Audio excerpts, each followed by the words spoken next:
I want to thank everyone for coming. We're absolutely delighted to see such a wonderful turnout. Can everybody hear me okay in the back? All right. My name is Donna Gockler. I'm the director at City of Missoula Parks and Recreation Department.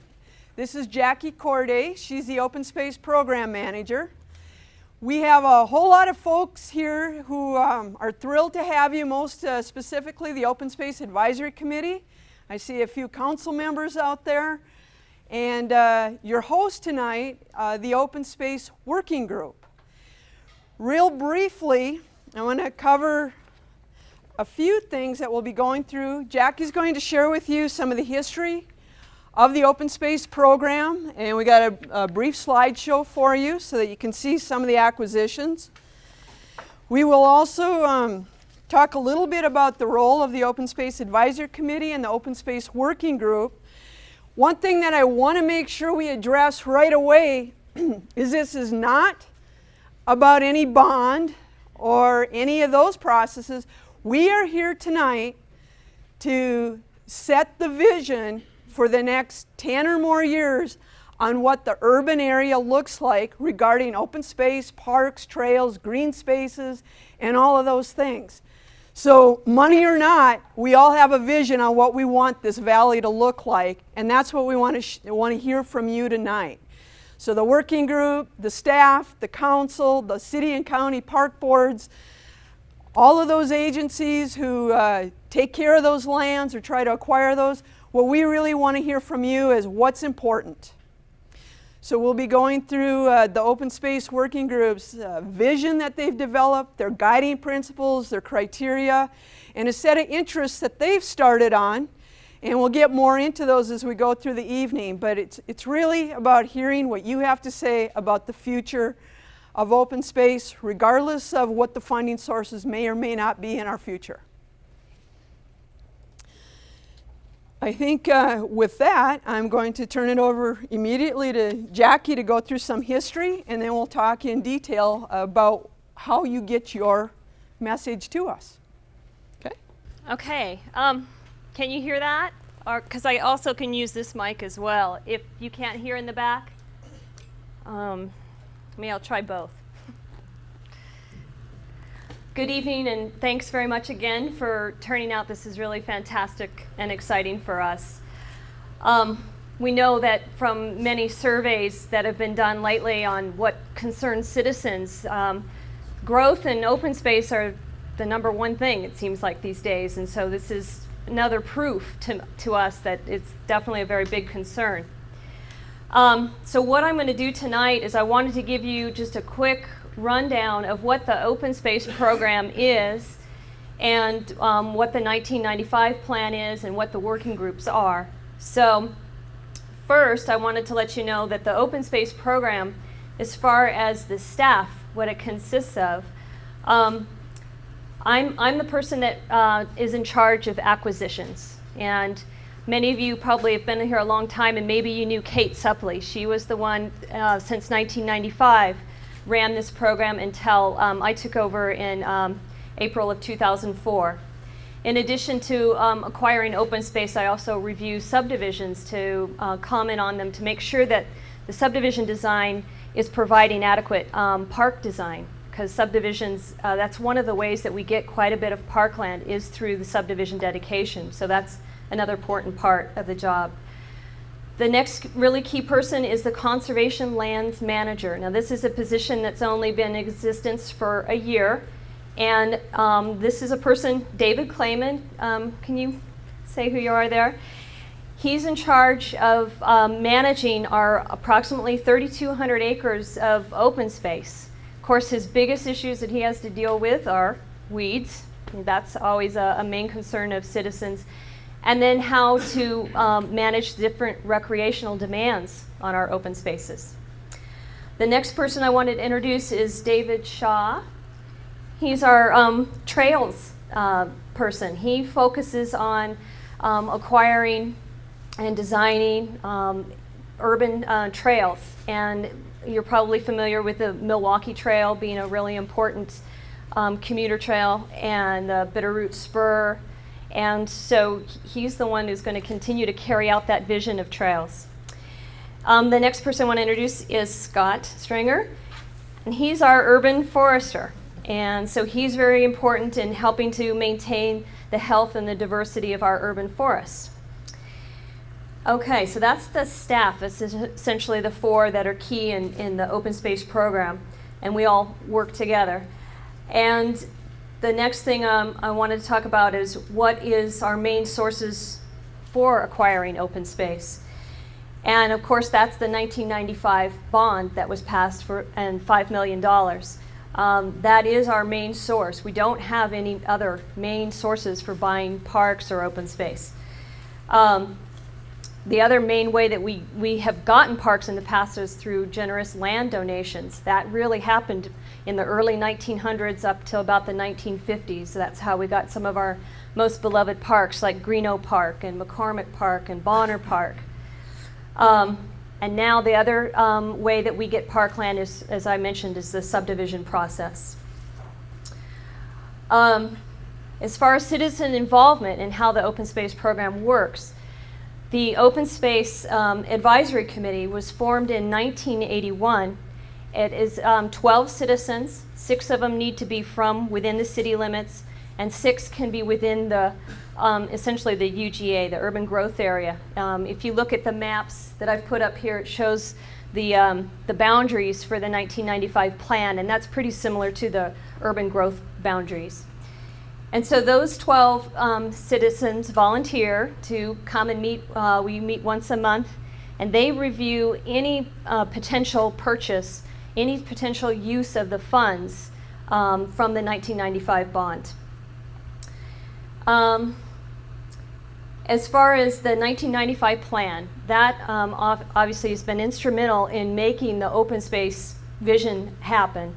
That happened with OPG and the Office of Planning and Grants probably started in 1994, working really hard on drafting an open space plan. And the OSAC, the Open Space Advisory Committee, was instrumental in helping give input to that. That plan was passed in 1995 in August, and that's what you see. The yellow boundaries on the outside are the plan's boundaries. And what you see on the dotted yellow lines are what's called cornerstones. So a definition of cornerstones, I wanted to give you that because you'll hear that term often tonight. Cornerstones serve to anchor and give substantial shape to the urban area open space system envisioned by the open space plan. They may serve as special local landmarks or fine examples of natural features characteristic of the community. They offer exceptional beauty and may provide many recreational opportunities. They essentially are the priorities. That's what's been guiding OSAC on where the money is going to be spent. And the term open space, that's another one that's good to define so that people understand that. In the 1995 plan, that's defined in six different categories. And in the back, we've put up a poster to show you what those 6 categories are. Conservation lands, and one of the prime examples of a conservation land is Mount Jumbo. One of the key reasons we wanted to acquire Mount Jumbo was to help preserve winter range of the elk. And obviously it's also one of the most important view sheds to all of Missoula and provides incredible recreation. The second type of open space is parklands. And so you can think of anything from a small neighborhood park, like maybe Southside Lions, to the larger McCormick Park and Greeno Park, as those are community-wide parks. Another one is the urban forest, and you can think of how important we're the Garden City and how important that is to us to have all of the trees that we do have in the urban area. The fourth category is agricultural lands, and how important those are to providing what makes Missoula feel like Missoula once you start heading out a little bit further from the urban core. Views and vistas is another one, and I think that comes to mind for a lot of people, and that's what Jumbo and Sentinel in the North Hills and the South Hills provide views and vistas. And then the last component, the sixth one, is trails. And of course, those can be anything from the big commuter trails that connect like the university area to the downtown and further out, to small neighborhood trails that connect neighborhoods to parks. So those are the open space types. Now I want to show you what some of those open spaces that we've acquired since 1995 with the bond.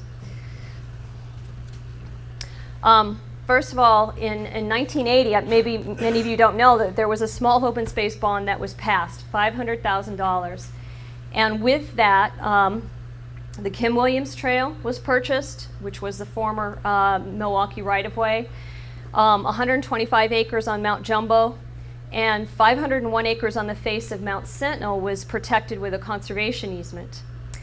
That pretty much took up most of that $500,000. And in 1981, that's when the OSAC was formed to recommend how to spend that bond. Then in 1993, there was some seed money for doing an open space plan, and started to plan that more. In 95, as I mentioned, the plan was passed, and then later in November of that year, the bond was passed. This is, I think all of you may recognize where that is, just off the edge of the bench on Mount Jumbo, looking up the Rattlesnake. And this is a map from the 95 open space plan. Here you can see the cornerstones in blue. You can see that they're Mount Jumbo, Sentinel, South Hills, North Hills, all the way out to the Y. The Clark Fork River corridor and the Bitterroot corridor, and some of the farmlands in the Grass Valley area way out past on Mullen Road. And you can also see in the dark green, that's what we had protected in 1995, and so since that time, you'll see that in the other updated maps, there's a lot more protected now. This was just the story the next day that the bond passed with a 66 approval rating. Here's the priorities again, and I've already listed those. So here was the first really big major cornerstone, and this I put it into the conservation land category. Could also be put into the views and vistas category. Looking across, we're in the North Hills looking across to Mount Jumbo in this picture. Here we're on top of Mount Jumbo looking across Hellgate Canyon to Mount Sentinel. Mule deer and elk, two important inhabitants of the Mount Jumbo. Some great recreation to be had off Mount Jumbo. Now the other type of views and vistas. Mount Sentinel is obviously a really important view for all of Missoula. That was the next big focus of the open space acquisitions. Two separate purchases first on the front side and then one on the back side. And so this one highlights the back side. This is a really neat picture. This is almost on the back side of Mount Sentinel, looking across and out and over to the North Hills. This is members of OSAC out doing one of their field trips. That's how part of their evaluation process is going on field trips out to the site. Now I'm going to shift over to the North Hills. And this was a really cool picture I got last April, which delineated with snow the difference between what is protected and in a conservation easement or acquisition on the North Hills and what isn't. In the foreground here, you see Waterworks Hill, and it doesn't have snow on it. And that's pretty much been protected with purchase from the open space bond. In the white is not protected yet. It's part of what we'd love to get eventually in the future. So this is a picture up on the North Hills. Another one up on the North Hills. This is a really very popular walking trail. This is the Randolph homestead that was part of the 467 acres that was purchased, and that homestead is still there and still open to the public. In the summer, I believe it's every Saturday that it's open, and people can go up there and get a tour.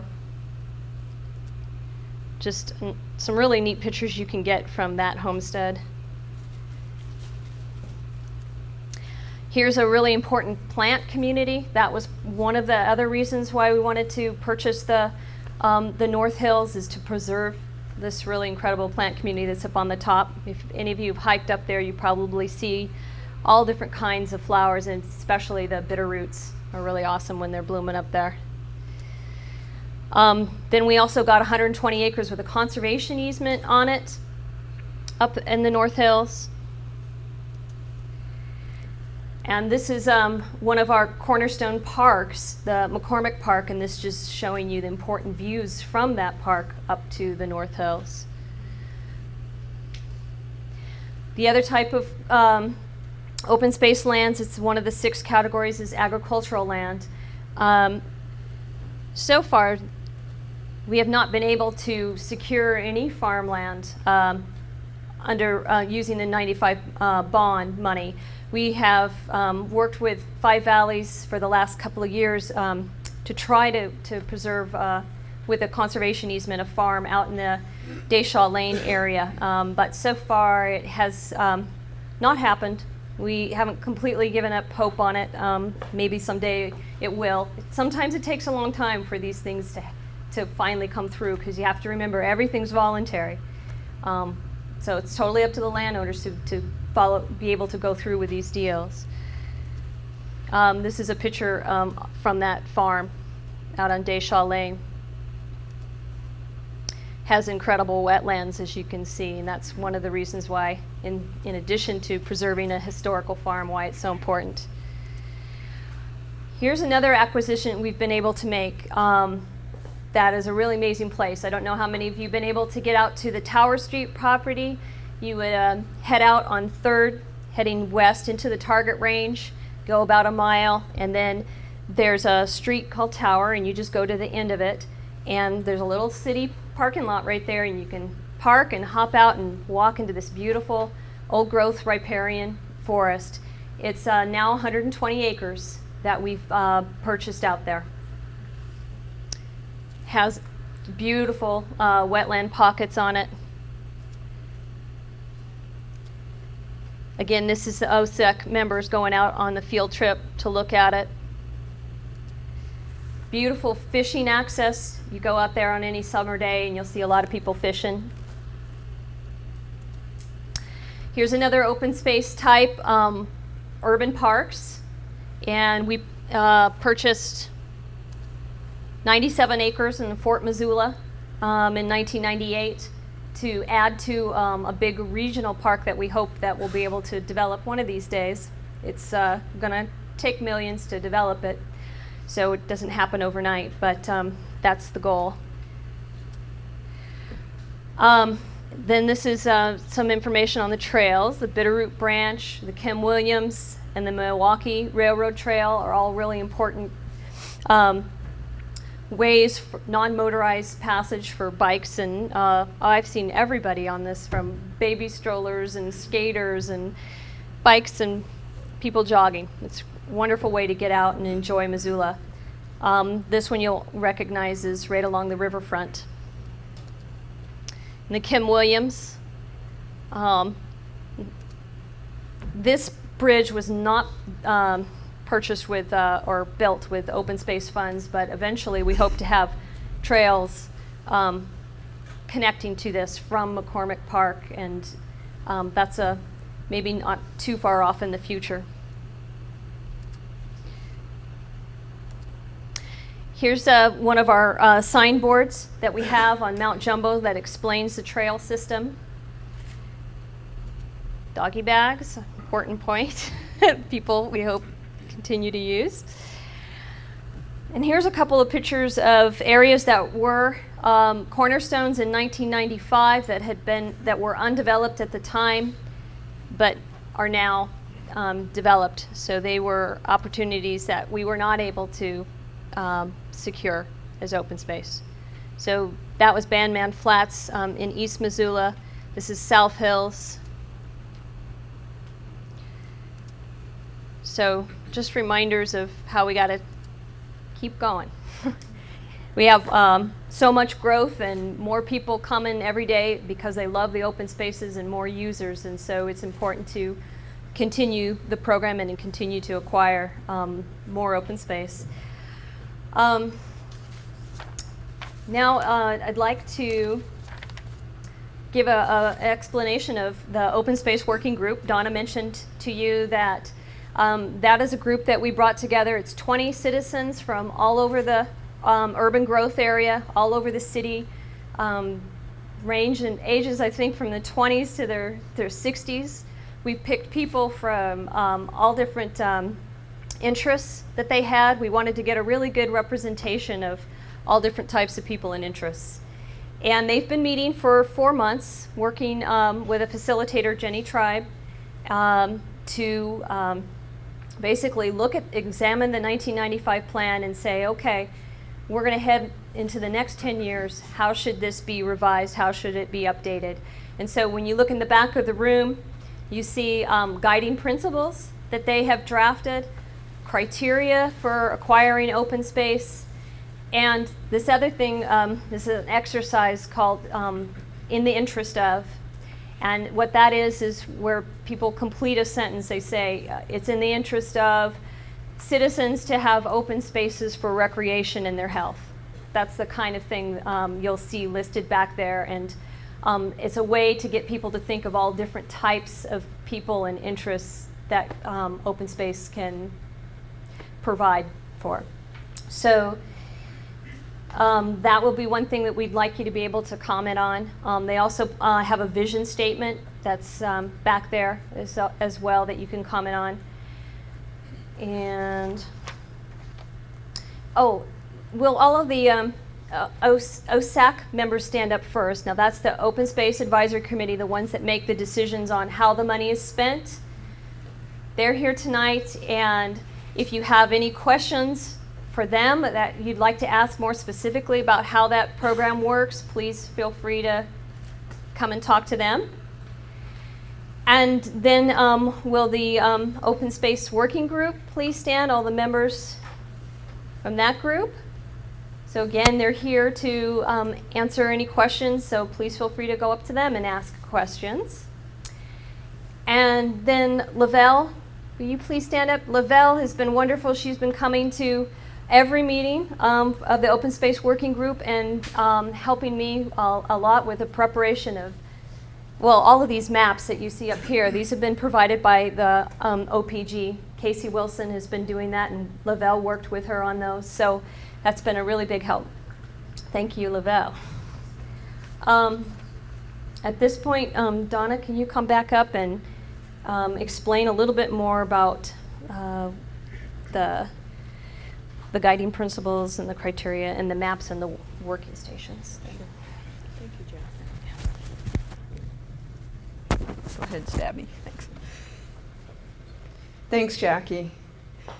Hopefully that gave you a real good example of not only the depth of the open space program, but getting introduced to some of the many citizens who play such a critical role, because we really couldn't carry out the mission of Parks and Recreation or preservation of open spaces without citizen support. It really is key to everything we do, so we appreciate, again, you being here. This next session, I guess, that we want to go into is your turn to talk. So we will have Open Space Advisory Committee members and Open Space Working Group members stationed at all of the maps and at all the posters with the different information on it. What you should have picked up when you came in, or what Jeremy would be happy to provide you, is a sheet. What we're looking for are your comments. We've all had an opportunity to give our opinion, the Open Space Working Group has. And what staff and Open Space Advisory Committee are really looking for now is, how do you feel about the various components of open space? And I'd like to explain a little bit what some of those things are. The vision really sets our direction on our compass. Where do we want to ultimately go? And so you'll see the vision statement in the back on a very beautiful poster, so you'll help find that. So you're welcome to comment on that. The next thing are the guiding principles. And the guiding principles really guide us in making decisions on what is important to us as a community. And so if you would look at those guiding principles and see if you agree with them, or which ones seem most important to you, or is there something really important that's missing, please share that with all of us. The next one that you'll see are criteria. And the criteria really help us prioritize those acquisitions, those guiding principles. So we all know that all of the principles are important. We know that the vision is the ultimate to achieve. But what criteria do we use in getting there? What are the stepping stones on our way to success? Finally, you'll see interests.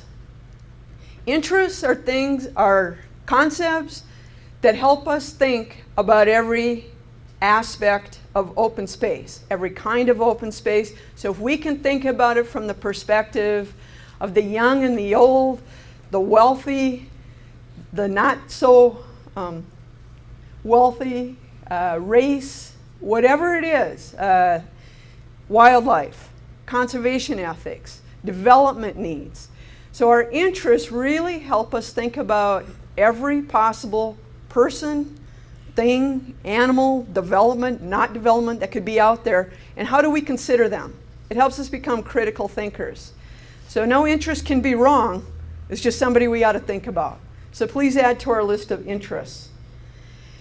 The other station we have available is up in the front, and you'll see a series of maps. We want to know if you think there's a parcel of land out there that really ought to be checked into. And on your sheet of paper, if you have more information, like who we ought to contact, we'd be happy to do that.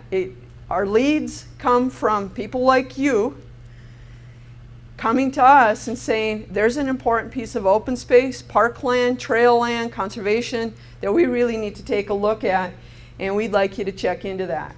You're also welcome to list any questions you feel have been unanswered. And we may not have the answers tonight on a lot of things, but that's part of what we're doing as a working group, an Open Space Advisory Committee, and a staff. So eventually, all of this will evolve into a plan. So we had the 1995 plan. We'll be updating it now in 2006 for at least the next 10 years. And our hope is that with your input and taking this to Open Space Advisory Committee, the Park Board, City Council and Commission will be adopted as part of growth policy. And that does guide us as staff in how we achieve your goals and all of our goals as a community. So with that, we have a lot of work to do. And what Jackie and I would like to do is field any particularly clarification questions for you, so you know what we're asking of you. And we probably won't provide you a whole lot of opinion because we're really here to hear your opinion tonight. So can we open it up to questions? Please. What is the planning boundary for this effort? Okay, Jackie, you're probably going to get most of these. So. Let me reattach you. Ready? Yep. All right. If you look up at these maps here, I've got one map that has the entire planning boundary on it right here. And then Casey from OPG took that map and broke it out into 4 quadrants so that you could walk up to them and see better what the detail is. So that yellow line is on these maps. And right behind you, sir, also there's another open space plan boundary map that is in black. The outline. So it's really, it's about 3 to 4 miles all the way around the urban core. So to follow that up, I know you didn't want to talk about financing, but that's critical to know whether I make input into this or not. Is this envisioned as a county-wide bond, or is it just a city bond to fund purchases for We're still in the real draft stages of talking that all out. Both the city and county officials are meeting together to talk about that, and it's still early in the process of how that would be worked out. So I really can't answer your question now, but probably will be able to in the coming months. So, but I think what's really important to know is that no matter what kind of financing we come up for this, we have to have a plan to serve as the vision. So that's why it is so important to focus on that tonight. How does this dovetail with the county open space plan? I've read in the newspaper that they're doing a similar thing, is that right? For the balance in the county? What you're referring to is that there is no county-wide open space plan. There is this is the only open space plan that there is. This was adopted by both the city council and the county commissioners, but as you can see, it doesn't cover the entire county. So what you've been reading about in the paper is a county open lands working group and how they've been meeting since June to work on coming up with a list of tools for ranch land and farmland owners who want to preserve their working ranches. And so they have been meeting, there's 18 of them, since June to come up with a list of tools. And so they're different than what this group, the Open Space Working Group, is focusing on, which is updating the plan. So they're two different things, and I know it's been confusing because there's a lot of articles in the paper, but that's how they're different. How do you deal with, or do you deal with any alternative tools to protecting lands? I can think in terms of subdivision. We know we have zoning and other tools of that sort of thing, but it's this incremental loss of important wildlife habitat, like some elk littering we've lost, and different riparian areas. Is there an effort to define alternative tools we use? Because you talked about the loss of some opportunities with abandoned flats, you simply couldn't move into it. But perhaps as the development occurs, may there be an opportunity with different regulations or rules or development standards, where we can at least protect some smaller areas as part of the developments that continue to go on. Jackie, can you rephrase the question real short so everybody knows? What was asked is essentially what other tools are out there to look at preserving open spaces on a broader sense, not just necessarily the cornerstones, but how to look at subdivisions and other things that are going on and potentially preserve open space in that kind of way as well. And that's a lot of what the county growth policy focuses on, is looking at, it has a chapter, and maybe Lavelle, do you want to go ahead and answer this? Because I don't want to go into answering the question on the growth policy when you're the expert on that. But as far as the open space plan, essentially what they came up with was a vision and priorities, and the main tool for implementing that is purchase and conservation easements. So, Lavelle? You know, I probably don't have a lot more to say about tools. There is a pretty long list of different kinds of tools in the county growth policy. But one of the things I did want to say by being at the open space working group meetings is how much the tool of bond money is a part of it, but how much it leverages for other things.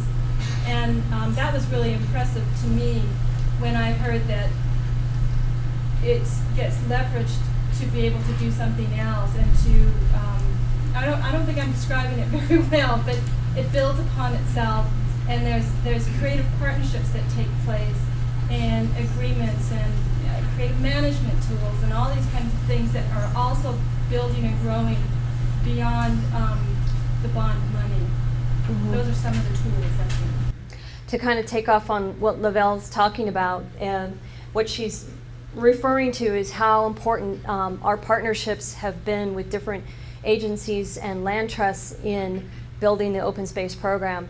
The bond, as I mentioned, was $5 million, and already we've been able to stretch that to at least $8 million in acquisitions because of help from partners like the U.S. Forest Service, the Fish, Wildlife, and Parks, Five Valleys Land Trust, Trust for Public Lands, REMF, Rocky Mountain Elk Foundation. So all of these partners are people that we work with to help stretch our bond money further, and they're very vital in carrying out the program. Donna?